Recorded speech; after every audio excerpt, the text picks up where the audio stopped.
অভিষেকের সেবাশ্রয়ে গিয়ে প্রতারিত হওয়ার অভিযোগ প্রৌঢ়া মিতালি হোক কি ছোট্ট কীর্তির পরিবার। কঠোর শাস্তি চাইছে এখন সবাই।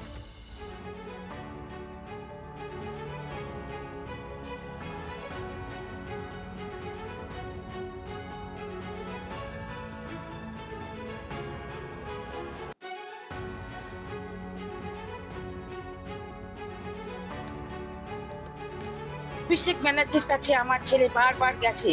তার বিয়ে অয়ন আর তার বিয়ে সুমিত, এই দুজন কিছুতেই দেখা করতে দিত না আমার ছেলেকে, বলতো এটা একটা তুচ্ছ ব্যাপার, এই নিয়ে উনি তোমার সাথে দেখা করবে না, তুমি চলে যাও।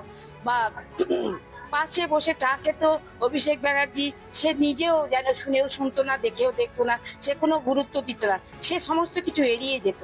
স্বাস্থ্য ভবন থেকে আমাদের জানিয়েছিল যে আমরা আপনাদের সাহায্য সহযোগিতা করব, আমাদের সাথে এসে যোগাযোগ করুন।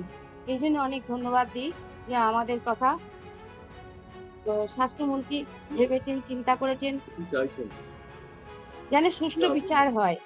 হ্যাঁ, যেন যেভাবে আমার পাটা বাদ গেছে, যেভাবে আমি আজ অঙ্গহানি হয়ে গেছি, হ্যাঁ, যেন সুষ্ঠু একটা বিচার পাই, আমি এই আশা করি। আমার বাচ্চাকে দেখার পরে উনি বললেন যে আমি এই বাচ্চাটার আমি চিকিৎসা করাবো, এরকমও বলেছেন, প্লাস্টিক সার্জারি পর্যন্ত করাবো, কিছু কিছু নিউজেও আমি সেই সময় দেখেছিলাম। আর তারপরে বললেন ওর স্কুল কি পড়ছে, আমি বলি এখন তো দাঁড়াতেও পারে না, বসতেও পারে না, ওই স্কুলে বলে ঠিক আছে পরবর্তীকালে ওর স্কুলের ভর্তি করার ব্যবস্থাটা আমি করে দেবো, এই কথা বলেছিলেন। কিন্তু তারপরে যত দিন যায় আস্তে আস্তে আমরা তখন থেকে চলে এলাম, চলে আসার পরে আমাদের ওখানকার লোকাল যে ওই তৃণমূলের যারা নেতা আছেন তারা আমাকে একদিন কালীঘাটের অফিসে আমাকে আর আমার স্ত্রীকে নিয়ে গেলেন।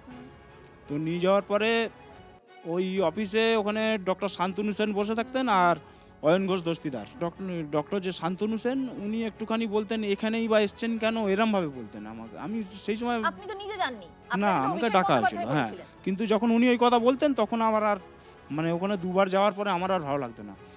আমার স্ত্রী এবার সে তো এটা বাচ্চার মা, তার কোনো রকম হয়তো এরমভাবে মনে হয়েছিল, একটা আশার বুক বেঁধেছিল। কতবার গেছিলেন আপনারা? আমার স্ত্রী আমি দুবার গেছিলাম, দুবার যাওয়ার পরে আমি যখন বুঝে যাই আমি তখন বললাম যে ওখানে গিয়ে কোনো লাভ হবে না। আমার স্ত্রী প্রায় 20 থেকে 25 বার ওনার অফিসে হাঁটা। আর্থিক অবস্থা একদমই ভালো ছিল না, আমার হাজব্যান্ড তো সামান্য গাড়ি চালক, কোনো রকমের সংসারটা চলে আমাদের। তখন আমরা কি করব, আমি তো খুবই ভেঙে পড়েছিলাম, খুব কান্নাকাটি করছিলাম। আমি বারে গেছি, বারে আমি হতাশ হয়ে ফিরে এসেছি। তারপরে আমি ভেঙে পড়িনি, আমি জানতাম আমি ভেঙে পড়লে আমার বাচ্চাটাকে কে সুস্থ করে তুলবে। আমি সাধারণ মানুষের কাছে গেছি, আমার এই বাচ্চার জন্য ভিক্ষা করেছি আমি।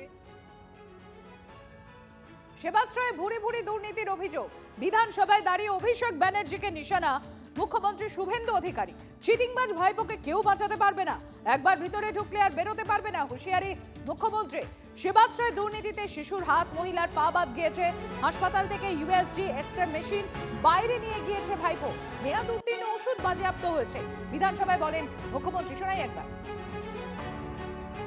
একটি বড় স্ক্যাম সামনে এসেছে, ভাইপোর সেবাশ্রয় ক্যাম্পে স্ক্যাম। এই ছবিগুলো দেখুন, এই চিটিংবাজটা দেখুন, বাচ্চাটার হাত গেছে, এই দিদির পাটা গেছে, দেখুন আল্ট্রাসোনোগ্রাফি মেশিন বাইরে নিয়ে গেছে, এক্সরে মেশিন বাইরে নিয়ে গেছে, সরকারি হসপিটালের ডাক্তারদের বাইরে নিয়ে গেছে,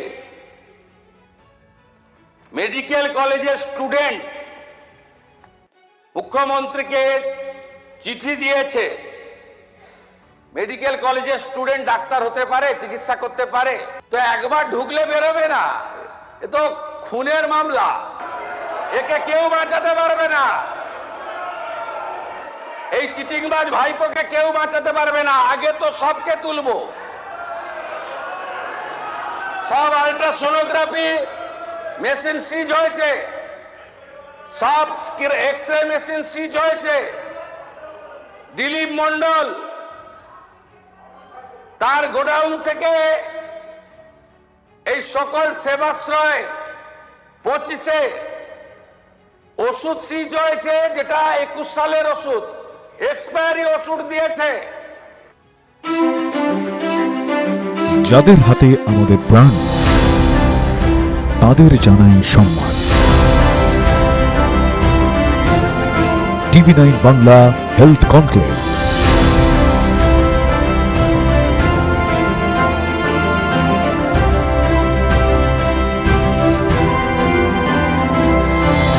স্বাস্থ্য পরিষেবায় সেরার সম্মান। TV9 বাংলা সুস্বাস্থ্য। চোখ রাখুন TV9 বাংলায়।